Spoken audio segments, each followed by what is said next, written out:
Our speaker is Marc Miller, Marc with a C, and he is the president of Career Pivot, and he is a podcast host. He has a wonderful weekly podcast called Repurpose Your Career. The name of his presentation is Career and Industry Disruption. Experience is dead. Relevancy is the new king. Marc is the founder of Career Pivot, which helps those in the second half of life design careers that they can grow into the next 30 years.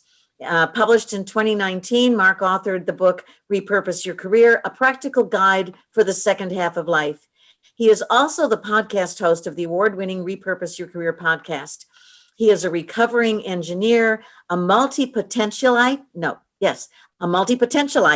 and a professional career changer with his 6 career pivots over the last 40 years. Marc and his wife Lotus became expats in 2018 when they moved to Ajijic, Mexico.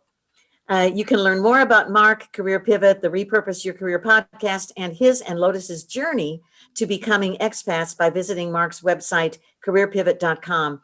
And let me just say that although he says that book is targeted to people who are looking for careers in the second half of their lives, encore careers, I think the information in that book is useful and applicable to people of any age looking for work. I think it's just great information. I love that book.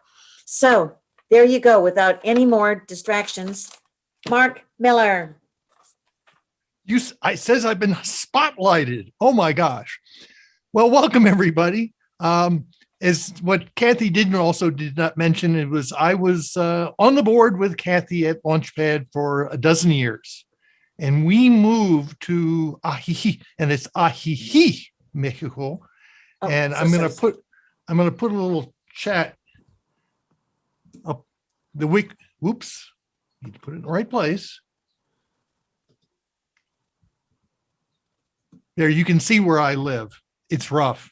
The average temperature here year round is 72 degrees.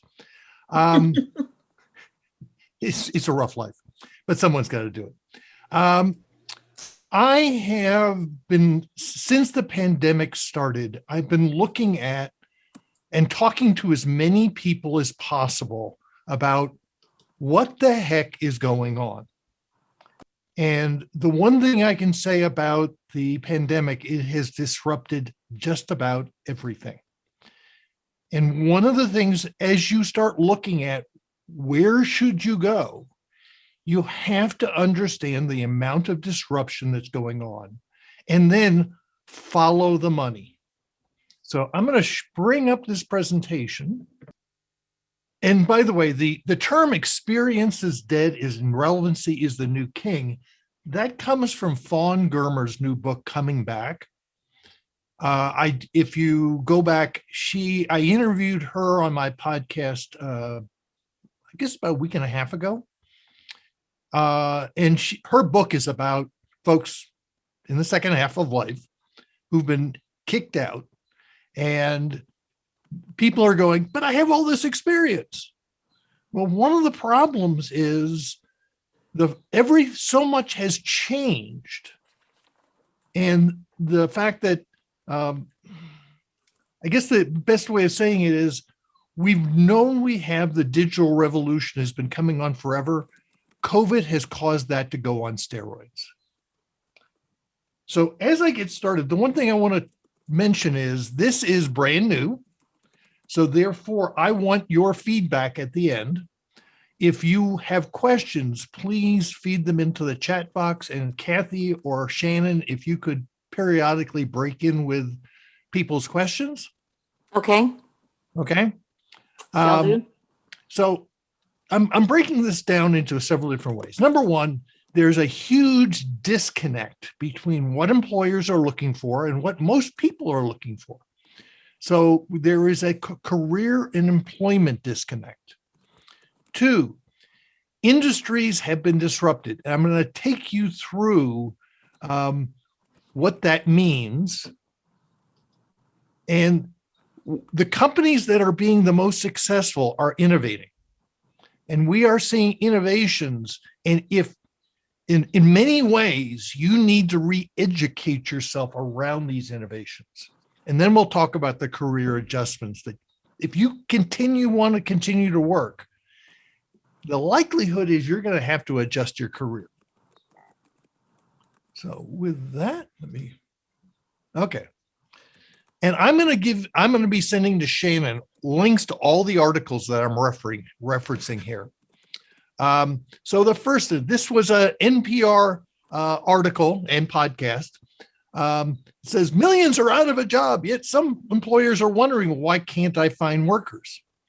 There are actually more job listings today than pre-pandemic. Yes, you heard me right.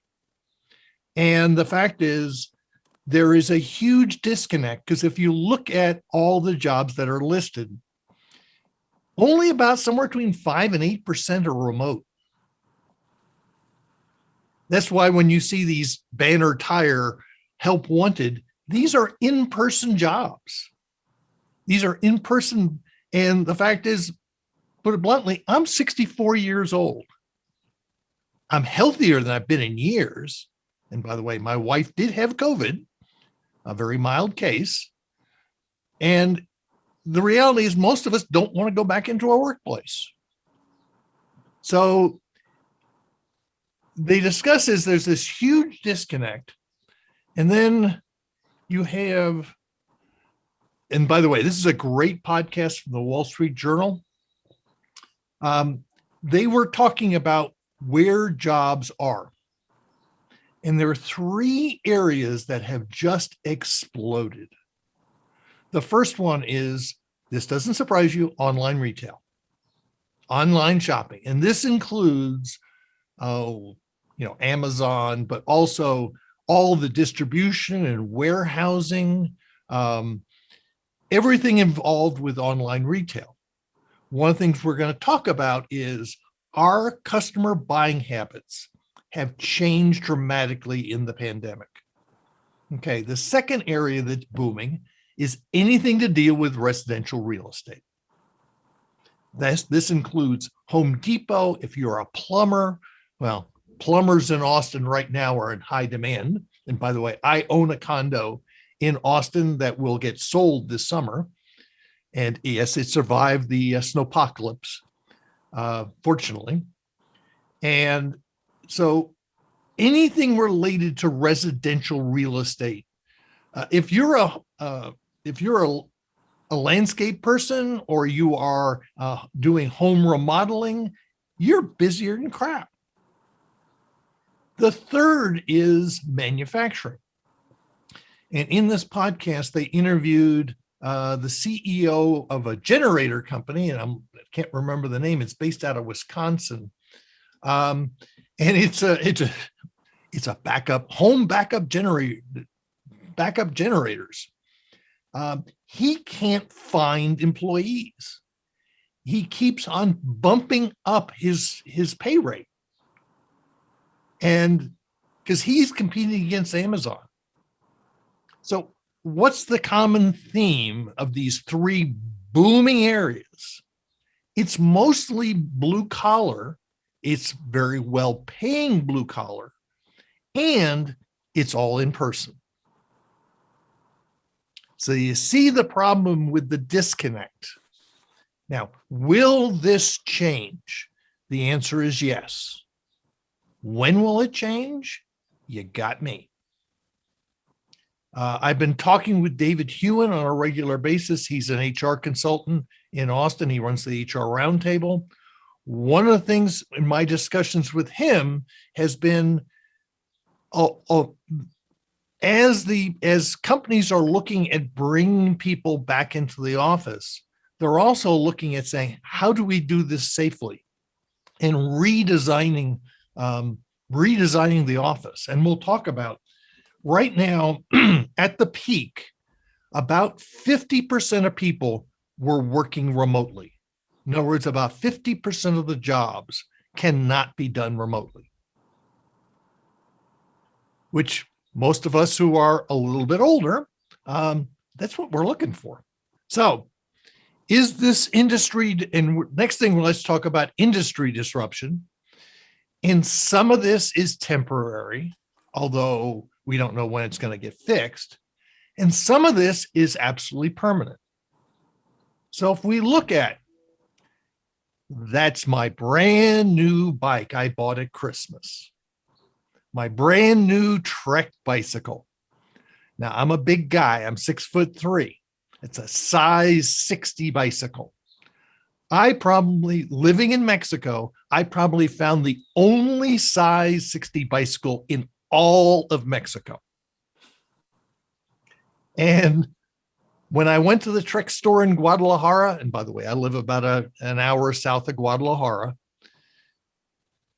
this bike, they discounted it for me because, you know what, they couldn't sell it because there wasn't anybody big enough. So I said, but can I order something? What I really wanted was a gravel bike, which is a bike with larger tires and more extreme gearing. And the answer was, nope, we can't order anything. We don't know when we're going to ever get another bicycle. Now, why is that? Because every bicycle frame in the world is manufactured in China. And I've had arguments with people say, oh, the Bianchi, the Italians, they would never do that. The answer is, yes, they did. Yes, they are.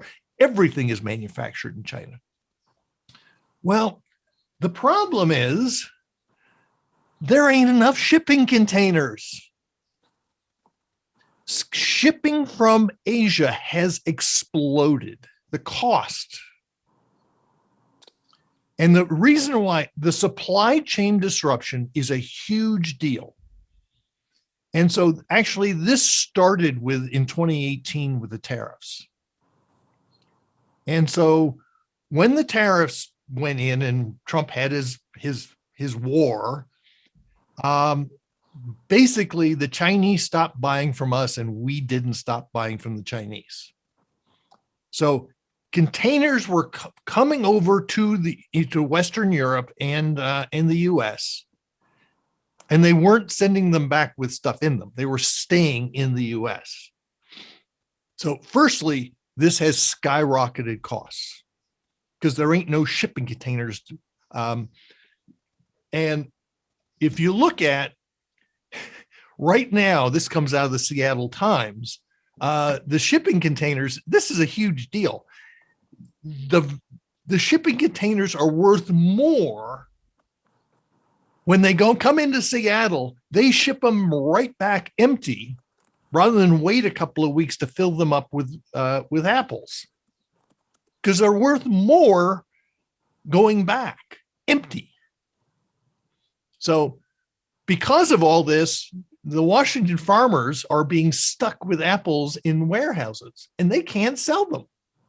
And by the way, there's a huge market for apples from Washington in all across Asia. It's a huge market. Now, on top of that,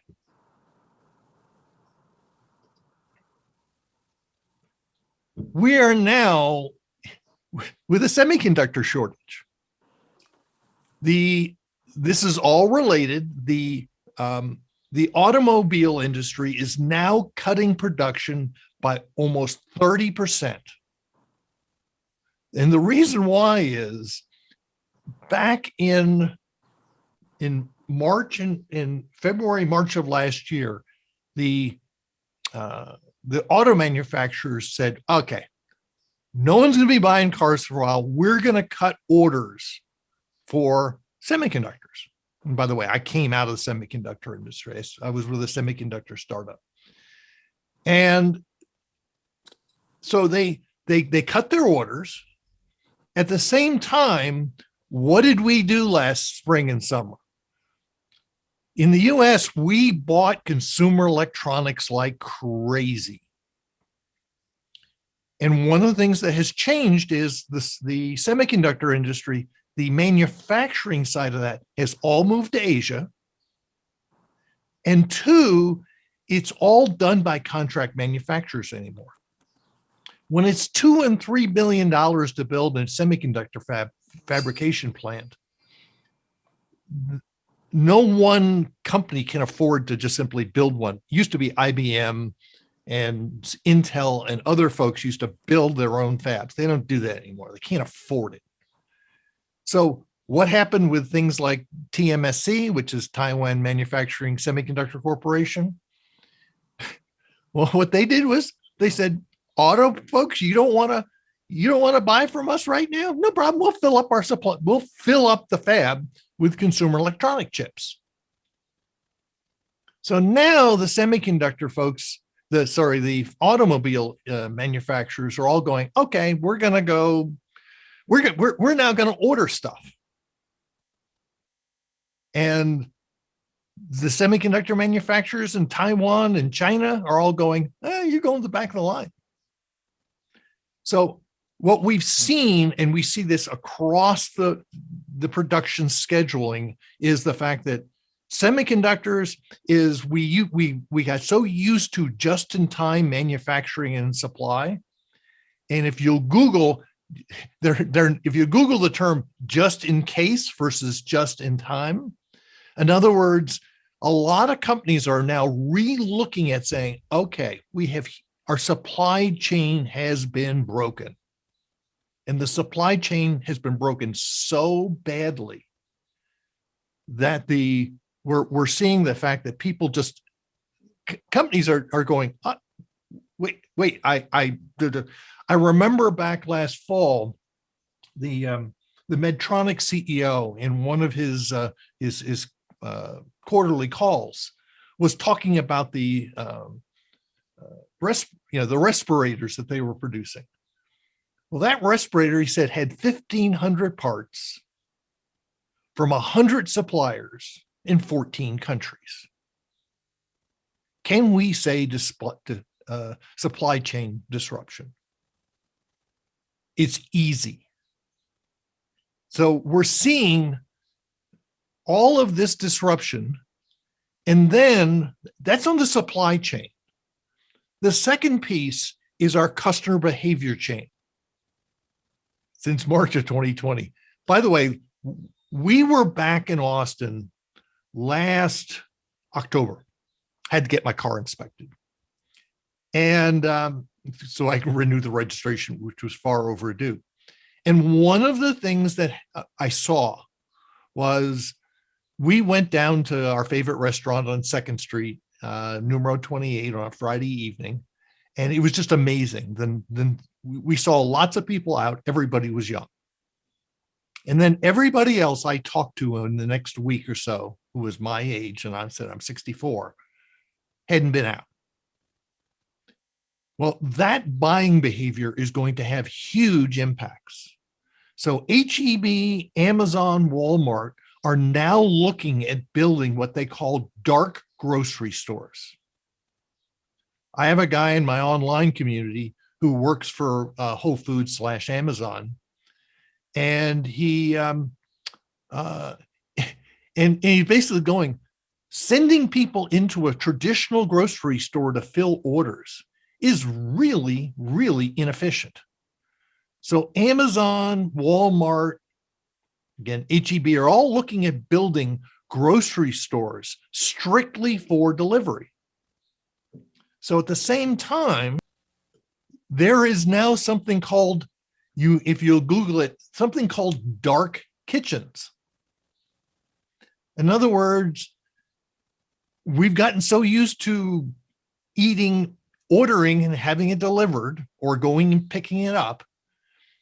This is an example. This is a website from Mexico City, but it is all about them building these. Let's use the example. Go take an existing Ruby Tuesdays that's not taking any customers, build it out with no seating, build it out so 5, 6, 7, 8, maybe up to 10 different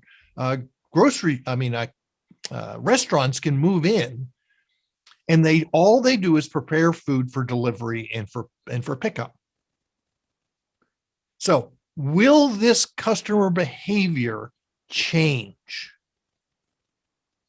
When we finally can go into restaurants, will we? And how long will that take? The answer is, I don't know. And I don't think anybody else knows. Here's a class example. Okay. Last year, we stopped flying. which obviously killed all of, the airlines. But by the way, when we stopped flying, we stopped renting cars. So what happened? Hertz went bankrupt. Now, Hertz, put bluntly, was a complete basket case. They had $19 billion in loans against their fleet, which was idiotic. And basically what happened was when the value of the fleet declined in the beginning of the pandemic, they got a margin call of roughly $1 billion, and they couldn't fill it. So they went bankrupt. So what happens with Hertz? Well, Hertz, they start selling their cars on the used car market.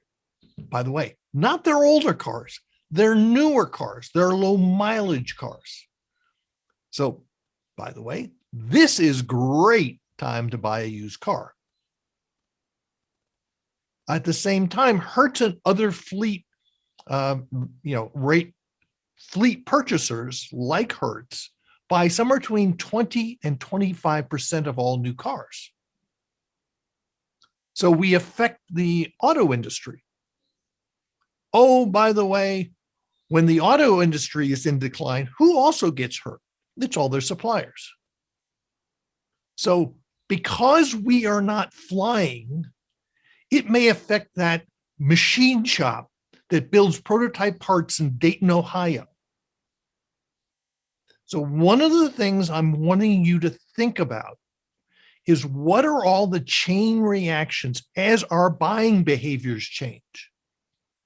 And will they return? Similarly, obviously, I don't know about you, I ain't getting on no plane anytime soon. When we come back to Austin, we drive. By the way, it's 1,000 miles from Ahihi to Austin. It's an easy 3-day drive. And you start looking at, will the airlines and hotel industry, will they recover? Well, let's look at both those industries. Where does their profit come from? It's not from tourism, not tourists. It's business travelers. So right now, if you see someone like Southwest, they're doubling down. They are the low-cost provider. Well, the Americans, the Deltas, the United, how are they going to survive? And the answer is, I don't know. It's similar with the hotel industry, because the hotel industry, where they make their money is on business. They make their profit on business travelers and conferences. If you want to listen to my podcast, I just did an updated episode with Tom Singer. Tom's in Austin. He's a full-time public speaker. Tom's business collapsed in 3 days last March. And what I love about Tom is Tom just basically said, okay, I am screwed. He had 6 months worth of gigs canceled overnight. And what he's done is he's simply gotten what he refers to as scrappy. And because he knows the meeting industry is not going to come back. Will it come back to some level like it did before? The answer is, I don't know. Probably not to the level that it once did. So part of what I want you to start looking at is these changing customer behavior also creates opportunities.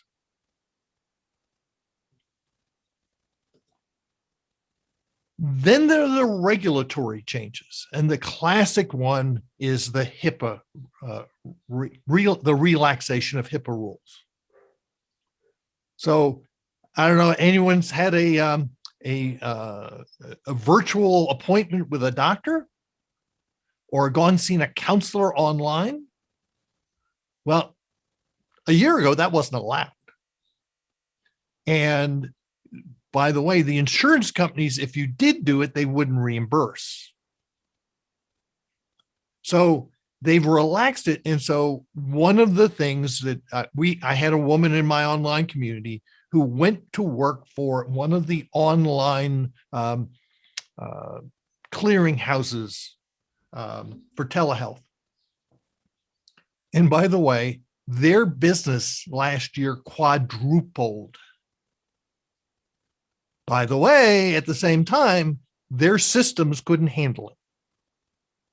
So they are hiring like crazy, but it's also an incredibly difficult place to work.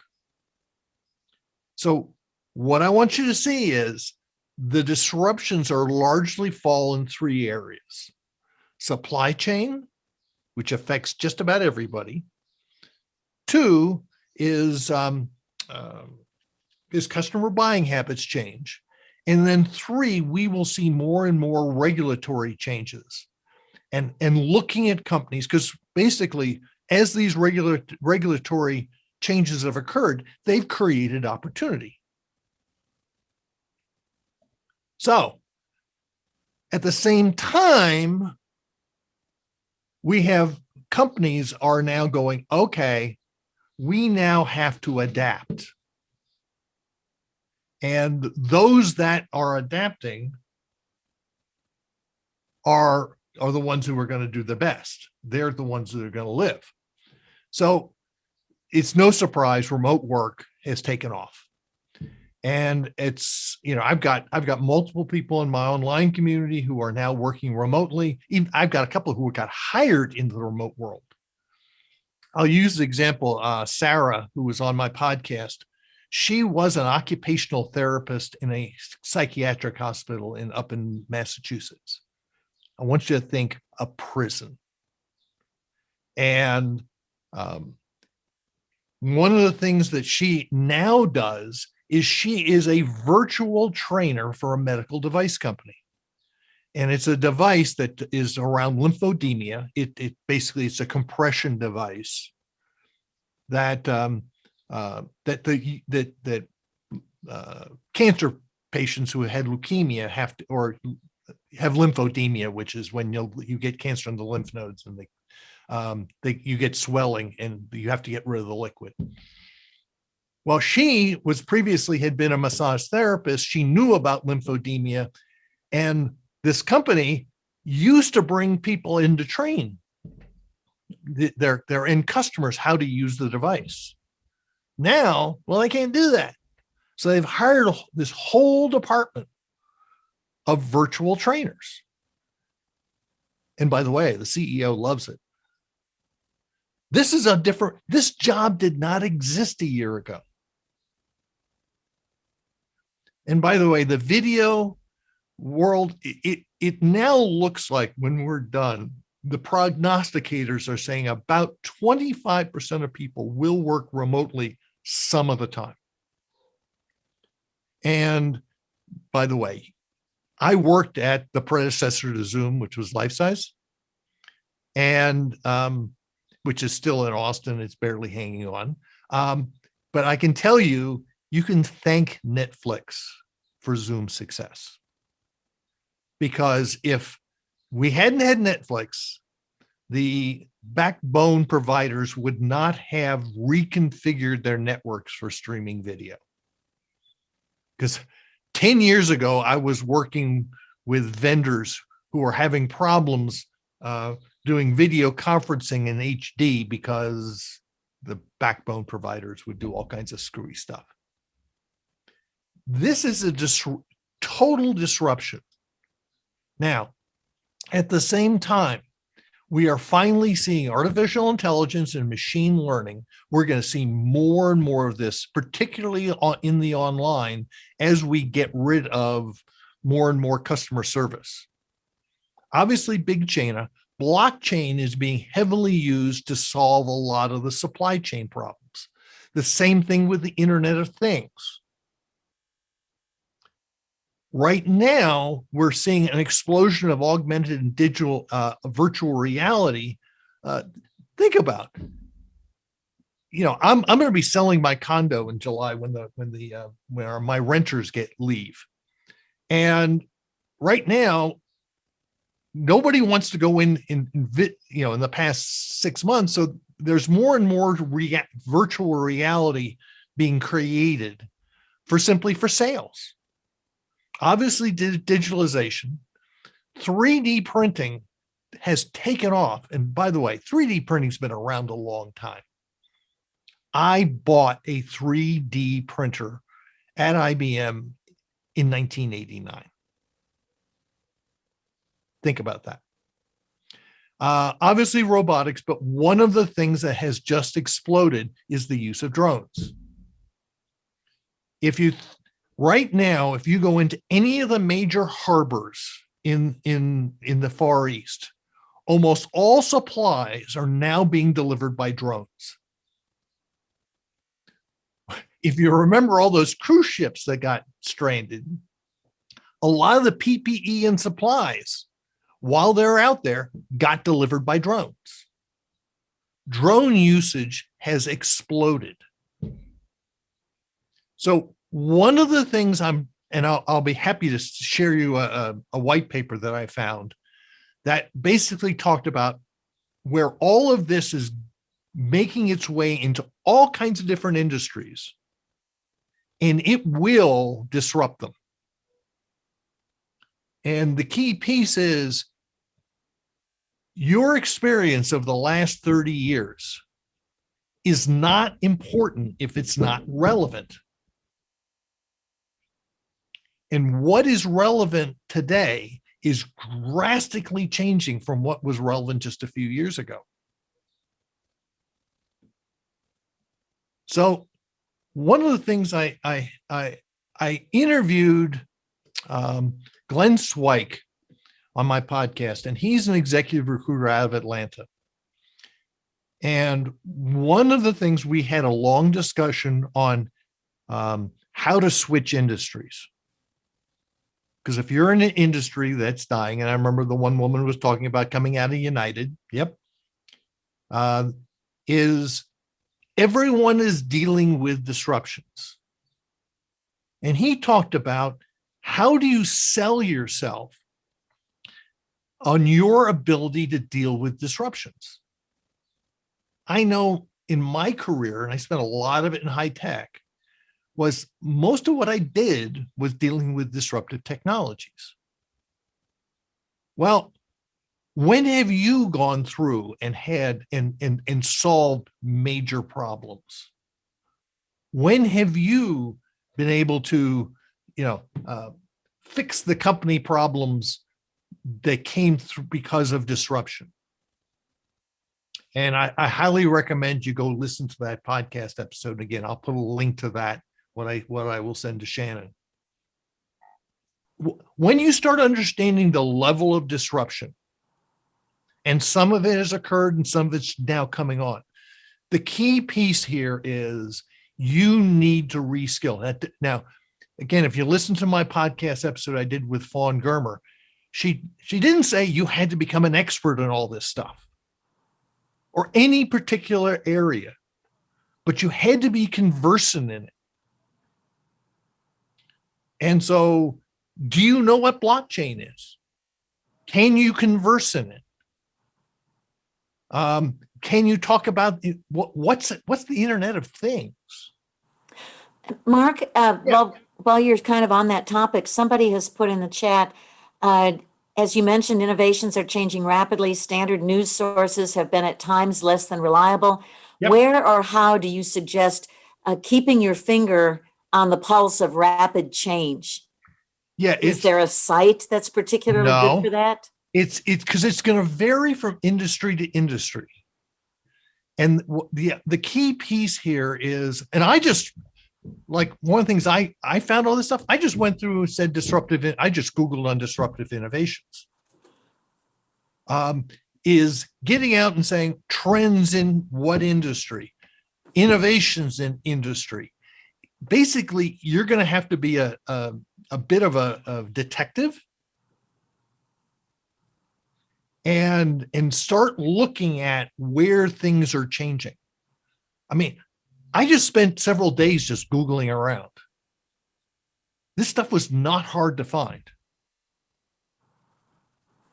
one of the things that you need to be is you need to bump up your curiosity.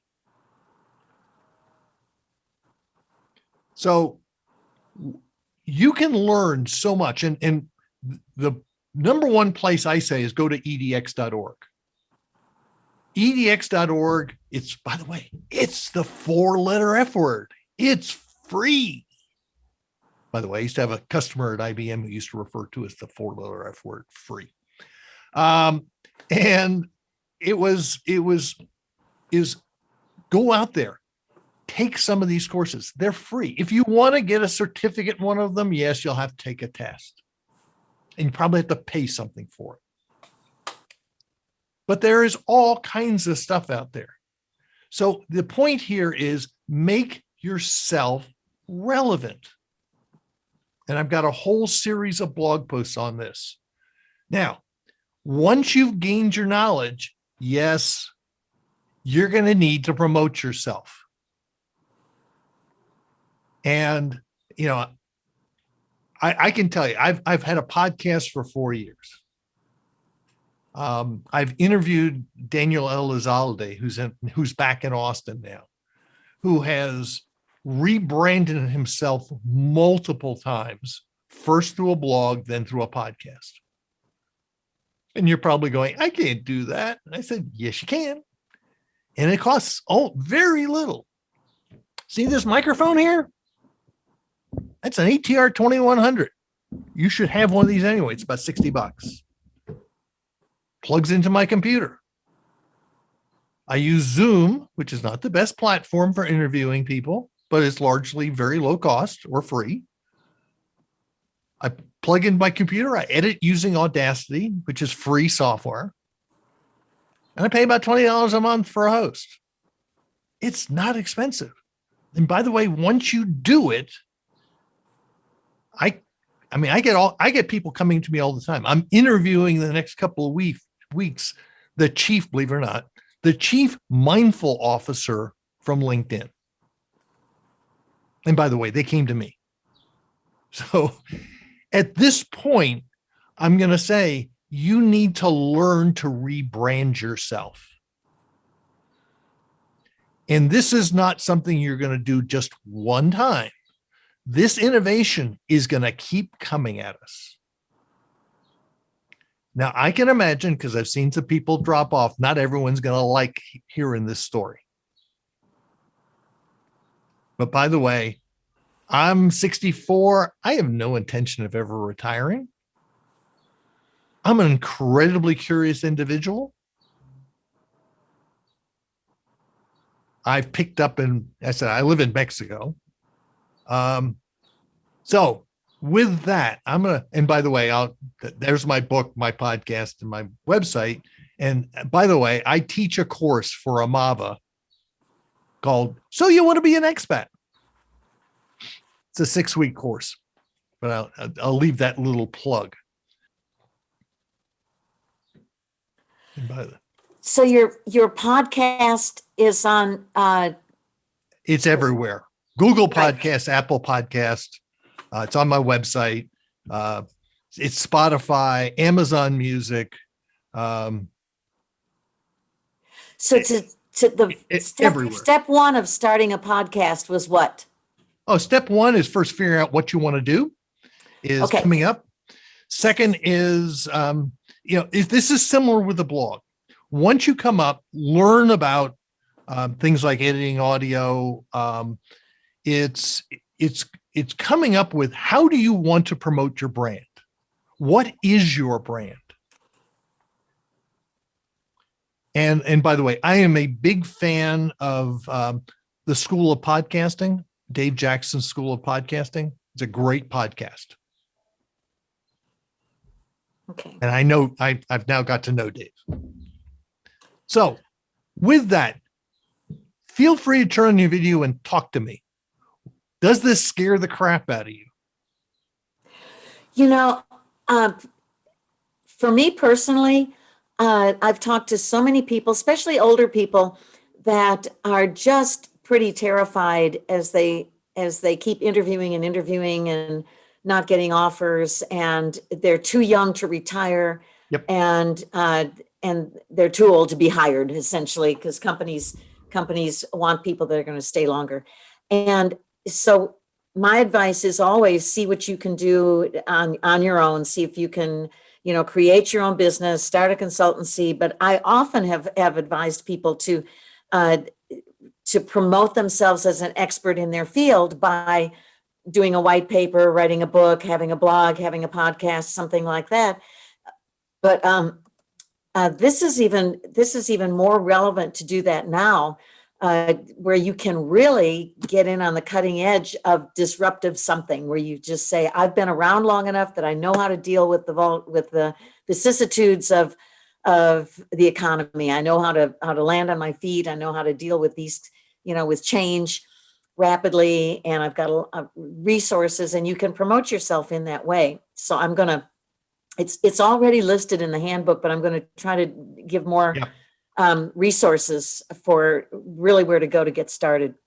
Yeah, when I interviewed Glenn Zweig, one of the things he talked about was he had a search he was doing for a CFO for a major restaurant chain.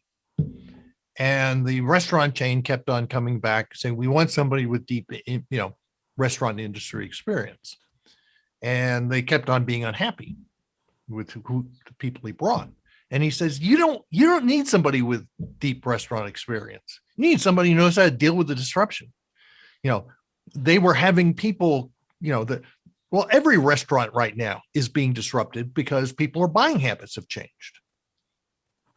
And so they actually ended up somebody coming out of who had experience at a combination of Amazon and one of the major, CVS, Walgreens, one of the pharmaceutical retailers.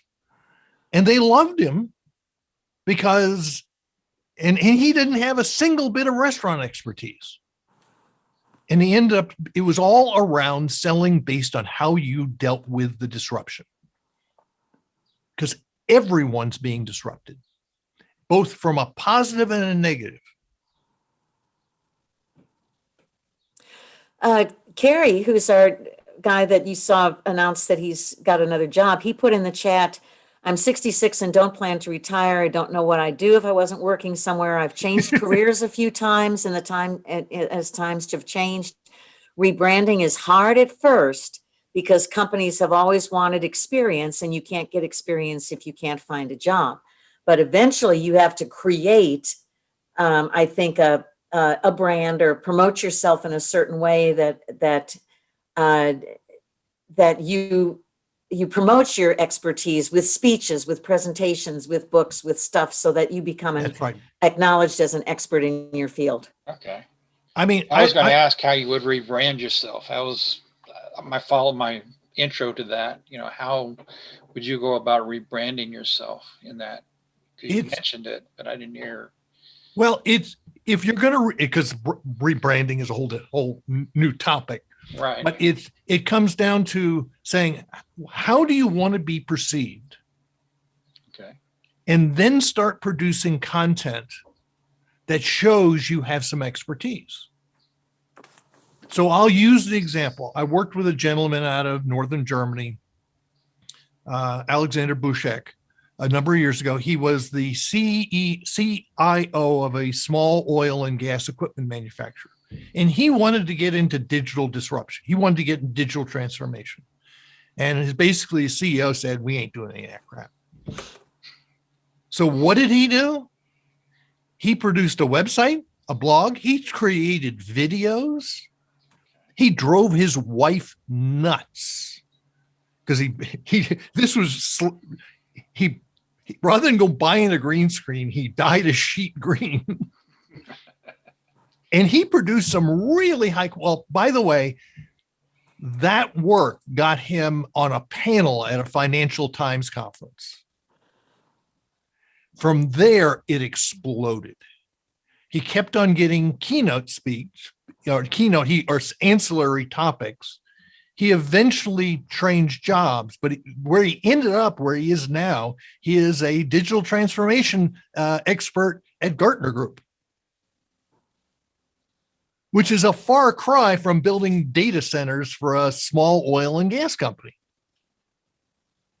Now, what I had to do with Alexander was say, be bold. Put yourself out there. He did know his stuff. But it's not so much if you don't have the experience, then go demonstrate you have the expertise. Now, this is the real scary part, is usually the first things you will create will suck. I've been blogging for 10 years now. My early blogs sucked. If you go look at my podcast, my early podcast episodes weren't very good. I now get people tell me, oh, Mark, you're a wonderful interviewer. And the answer is no, I'm not. I'm great at editing out my verbal vomit. You get me in a forum like this, I can be very articulate. You get me where I have to think and talk at the same time. Blah, blah, blah, blah, blah. But I've gotten really good at editing audio.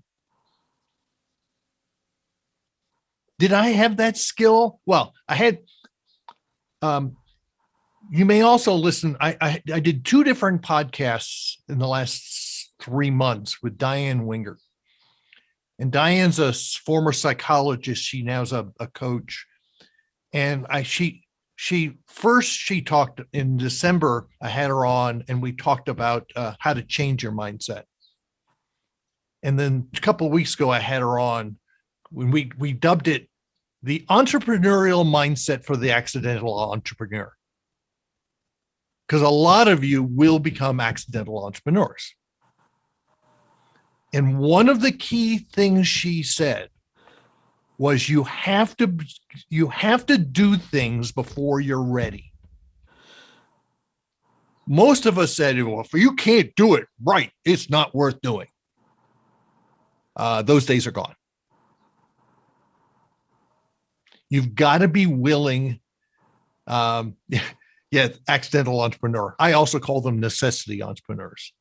And you could finally go, okay, what am I going to do? So one of the things I will encourage all of you to do is while you're unemployed, what side gigs can you do? Can you start building a business on the side while you're in this? Because, by the way, you're going to learn a lot.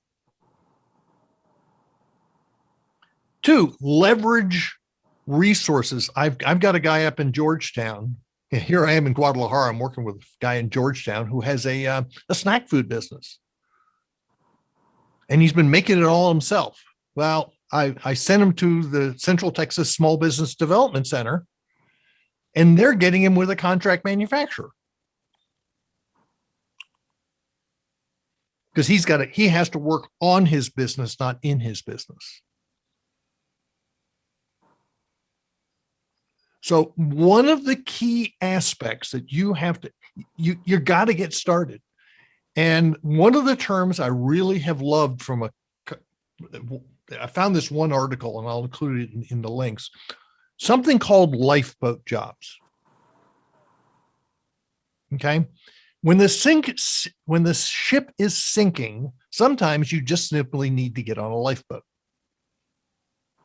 If your industry is in disarray and you're waiting for it to come back, maybe what you need to do is simply get on a lifeboat. Maybe that's go and work at Costco, because Costco will give you medical benefits for part-time workers. Maybe it's taking a job that you really don't want, but in the meantime, it might just work. One of the things I've seen with my online community, I've had several people. I've got multiple people who are now teaching for getsetup.io. And they're a Series A startup out of San Jose. but it's all remote. And basically, they're teaching classes 10 hours a week. Sometimes they're developing themselves. Sometimes it's other people's material. And by the way, their attitudes have improved dramatically. Because when they finish a session and people go, thank you, thank you, thank you, thank you, it makes you feel good. So sometimes you need to take things and look for things that are different, that are just simply going to pick you up and carry you forward. By the way, I'm in Mexico because I got sick and tired of paying super high cost in health insurance. My wife and I were both self-employed. In 2017, we spent $25,000 on health insurance and healthcare, and we didn't reach our deductible. And I'll include the link. If you go to careerpivot.com/EXPAT, you'll find my page. I did an article about my wife's experience with COVID here. And when you soon realize what we went through, you suddenly realize how screwed up the US healthcare system is. Because my wife, the first, it's careerpivot.com/expat. I just put it in. Yep. Yeah, I teach a lot of this stuff. Anyway, what other things, again, did this scare you? Did it energize you? What else do you think you want to hear? Obviously, Deborah just put in a great line in the chat that you should use in your presentations. What's that? You don't have to be great to get started, but you have to get started to be great. Yes. That's a very Les true. Brown one. I love Yep. that guy. In fact, I'm going to save that. Yeah, That sums it up. and part of one of the things you have to do now is we will see this continued disruption as we come out of the pandemic. And it's not going to stop. So how do you take advantage of it? And a lot of it is saying, when in your career did you deal with real difficult problems? And how can you articulate that? And then also, what do you really want to work on? In my case, I left my last corporate gig in January of 2011. I was 55 years old. I was burnt out. And I said, I'm not working for the man anymore. Because this wasn't the first time in the previous 10 years I was burnt out. Okay, how are you going to take advantage of this time? One of the things that I think would be fun to just brainstorm about is some of the problems that have surfaced in recent times, like just like the business of you don't want to go to the grocery store. So suddenly Yes. the food delivery has surfaced as a thing. The inequity, the technical inequity, that's a problem. It's a huge problem. How are we going to bring low-income people up to speed? What is a solution to that problem? How are we going to get technology to those areas? How are we going to get tutors to those areas? How are we going to have, that kind of problem? The other huge problem that I see is the whole nursing home place where people thought they were paying a lot of money to get their elderly people that they care about in a facility that turned out to be a death trap. So that whole industry has to be reconstructed in a better way. It's not even so much that, is the fact that the ones that are still operating, yeah, they're going bankrupt. I have a neighbor back in Austin who runs several of the Brookdale facilities, and she says they're spending absolutely enormous amounts of money in PPE. They're losing money like crazy. And they're big.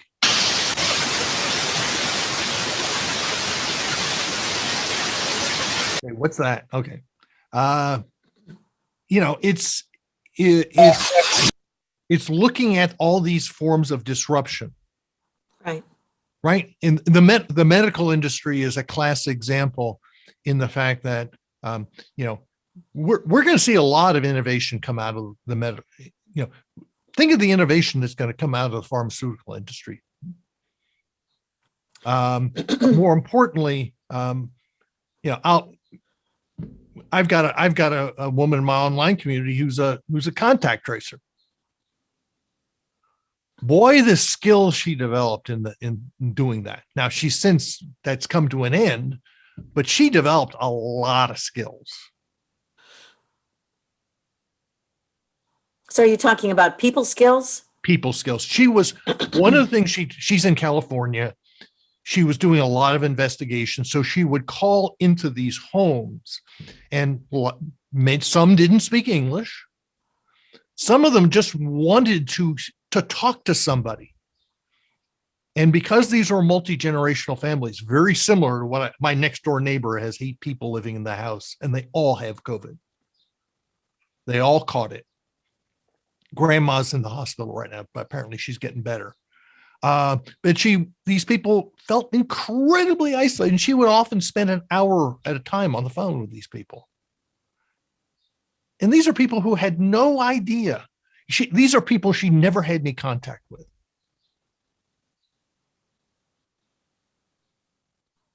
She's a much better listener now.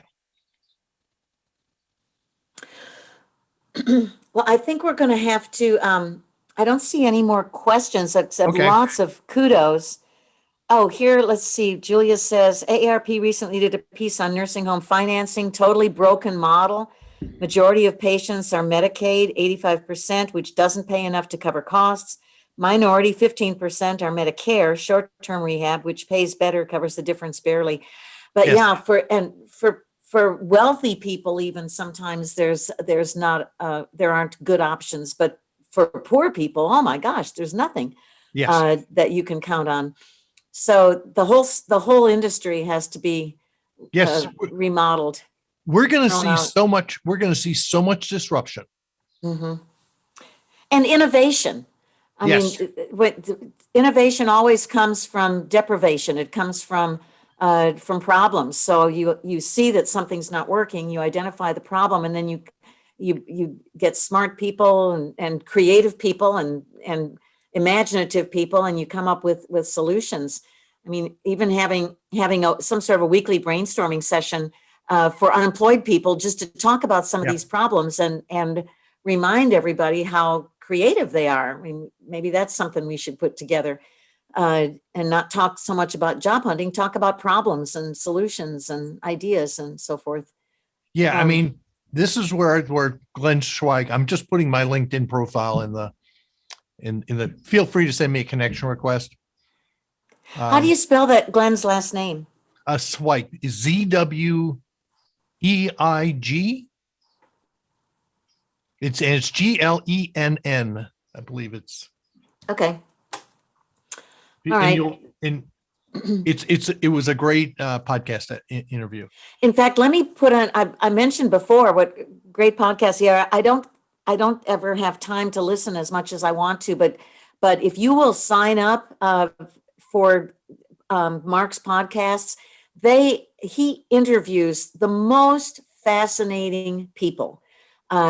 His podcasts are well produced and really informative and free of charge, but you'll see these innovative thinkers being interviewed by him, and it's tremendously insightful stuff. You do a really, really good job. Well, the interesting one with Glenn Zweig, he has the Art of Excellence podcast, and he's had the CEO of Whole Foods, the CEO of Stripe, Deepak Chopra. He's got all these people. I'm going, how do you get these people? And he says, I just ask them. He says, sometimes they turn me down. Barack Obama said he didn't think he had the time. But and you're going surfing. You know, and so it's like it's and one of the advantages of doing a podcast is, and most people, I get people come to me who think they know me because I'm in their ears. But once you start, it is the greatest networking you will ever do. I would never have gotten, this next week, I'm interviewing again, Carol Fishman Cohen, who runs iRelaunch. She and I are good buddies now. That's great. So with that, feel free to connect with me. I put my LinkedIn profile in there. Just say you were on this call. And if any of the other folks in the Austin area job clubs, I'm refining this presentation. And that's why one of the things I want is feel free to tell me what resonated with you. Good. I see awesome inspiration. My brain is swimming with ideas now. That's what I hoped it would do. Sheriff Harris has her hand up. Okay. Very Sherry? quickly. Yes, Yeah. very quickly. This has helped me a great deal. I wanted to tell everybody to, another thing that's helped me is to kind of give myself a break. I was in a career that I loved, like all those career assessment things that you have to go through, to find what's right for you. Well, I was in the perfect thing for me, and it went away. And I've had to move through, realize that I've moved through the different stages of the grieving process. You go from denial, blah, blah, all those different stages until you finally come to an acceptance that, yes, it's not coming back the way that it was. And I've not wanted to adapt because I loved what I did. But I'm having to adapt. And this has helped me. I guess maybe I'm just at the stage where a lot of things that you have said have resonated with me and given me a lot more confidence that, yes, I can recreate myself. It's not going to be the same. And you have to not be afraid of going out into the unknown of what you haven't known before. But I've done that before too. So I don't know if what I'm saying is making any sense, but thank you. Okay. I've got several people sent me notes about, the job club doesn't really help becoming a freelancer or an entrepreneur. That's where finding communities that will help you with that. By the way, it's one of the things I do in my online community. If you go to community.careerpivot.com, my average person in there is over 60. And I don't think by the way, if people who come to my community say, I want help with a job search, I say, go to Launchpad, there are lots of folks, Kathy, Shannon, and all these folks around the country do great jobs helping people find jobs. There were 4 places that will help you. There were 4 places in Austin that will help you start a business. Good. And we're happy to pass that information on if that's something that you would like to do. I also wanted to mention Jim Adcock, who also used to be on our board of directors, way back in the .com bust, so probably 2008 or something like that, when people were just starting to do blogs. He did a blog, and it was on 2 topics. He decided that his brand was going to be, he wanted to create a reputation for himself as an expert in SharePoint. He thought that was going to be the trending software. But he wasn't an expert yet. So he decided to write a blog about 2 things. One was his search for creating himself, the journey to create himself as an expert in SharePoint. And the other was finding a job in Austin, Texas. And so his blog was all about those 2 things. He created a title for himself, the SharePoint Therapist. He said he joined the SharePoint user group in Austin, and then the SharePoint user group in San Antonio. he would every time he had a meeting at one of those two places, that would be his blog article. He'd say, this was a great speaker, and it reminded me of this article that I just read about SharePoint. And then he would add that to his blog post, and he had everything linked, his LinkedIn and his Facebook and his blog. So he had all this link juice. And then eventually he became knowledgeable enough that he became a speaker at the Austin group and at the San Antonio group. And he became, through that blog, he became not only recognized as a SharePoint expert, but the fact that he had a blog and he would talk about looking for a job in Austin, recruiters, he got 3 jobs that I know of because recruiters did a Google search, and because of his blog, he rose to the top of a search for SharePoint. And there would be companies would contact him and say, you know the SharePoint community, we have an opening, can you suggest somebody? And there were times when he would say, I'm looking for a job right now, I'd like to apply for that one myself. And so he got some jobs in that way as well. But something that Sherry could do was she could start a blog about job loss and job finding in Austin. And she could say, I had the perfect job. So what most people try to do, that their goal, I was living that life, and then it was taken away from me. And here's what you can expect to happen. Here are the stages of grief that I went through. And now I realize that I have to reinvent myself, and I have to, and so bring your subscribers, bring your audience along with you on that journey. And that'll also help you keep motivated yourself, because what are you going to do? Fall apart and share that with them? You're going to say, I'm going to, walk with me on this journey to what's going to happen next.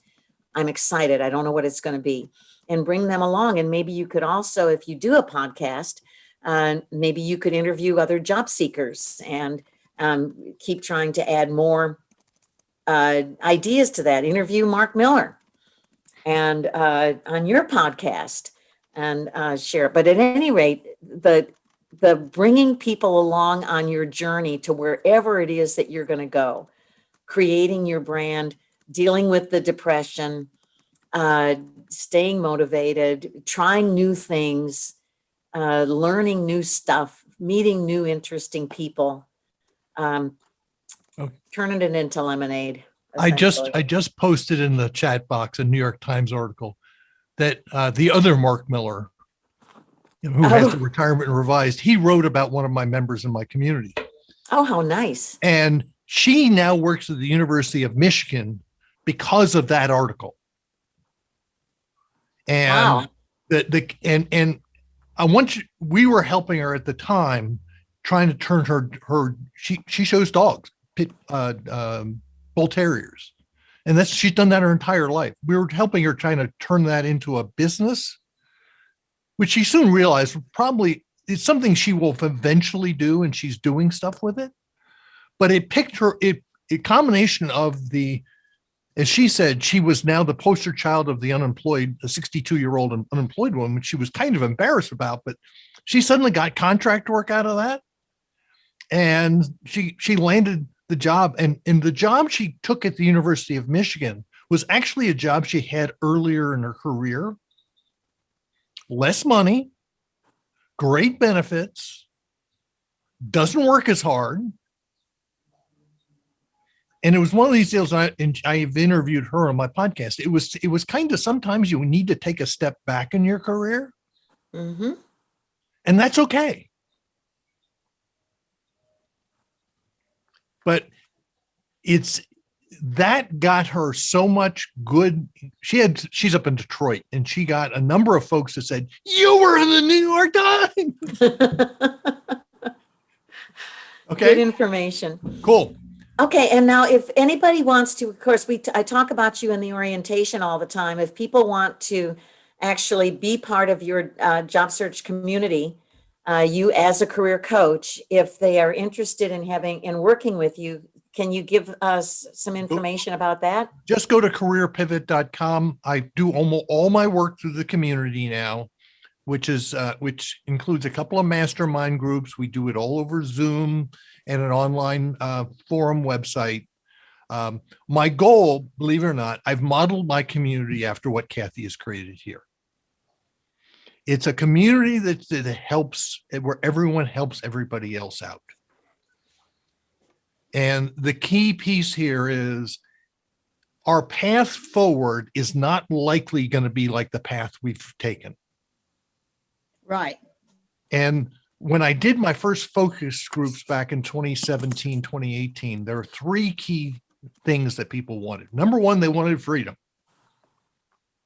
They wanted freedom to work on what they wanted to work on, how hard they want to work, when they want to work, and how long they want to work on it. Two, they needed accountability. And three, they needed their horizons broadened. In other words, there's so many things you can do today that didn't exist 10 years ago. And some of this, like going to work, one of my guys just is going to work for getsetup.io full time. He's written his own book about hiking the Camino Santiago Trail, and he has a business helping people self-publish. But he's taken a year. He's going to continue writing. Obviously, he can't. His first one was about hiking the Camino Santiago Trail, and he was going to do another book about a similar in Italy, and obviously he's not going to Italy anytime soon. So he is producing a book right now about writing the rails to trails from Pittsburgh to Washington, D.C. He has learned how to do Facebook Lives. Mm-hmm. I mean, and just look, it's Russ Eames. He's on my podcast. I just had him. I had a repeat performance with him a month ago. He's an amazing dude.